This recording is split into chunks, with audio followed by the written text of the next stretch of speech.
Everyone, beyond পিঙ্কে তোমাদের আবারও welcome জানিয়ে আজকে নতুন কিছু কালেকশন নিয়ে চলে এসেছি। আজকে তোমাদের দেখাবো থ্রি পিসের ওপরে দুটো কালারে অ্যাভেলেবেল পাবে। একটা হলো আমি যেটা পরে আছি পিঙ্ক কালারের ওপর, লাইট পিঙ্কের ওপরে।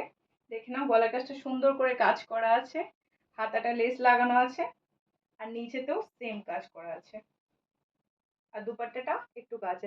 এটা আর একটা কালারে অ্যাভেলেবেল পাবে, সি গ্রিন কালারের ওপর। এই যে দেখো, সি গ্রিন কালারের ওপর অ্যাভেলেবেল আছে। ঝুলটা দেখো জাস্ট কতটা সুন্দর লাগছে, আর হাতার কাজটাও সুন্দর লেস লাগানো আছে। প্যান্ট যাবে প্লেন, আর দুপাট্টাটাও এর প্লেনই যাবে। ঠিক আছে, যার যেটা ভালো লাগবে বুকিং করে নাও। M2XXL চারটে সাইজে অ্যাভেলেবেল পাবে। M2XXL তোমাদের যেটা ভালো লাগবে বুকিং করে দেবে। স্ক্রিনে দেওয়া নাম্বারে স্ক্রিনশট নিয়ে বুকিং করবে।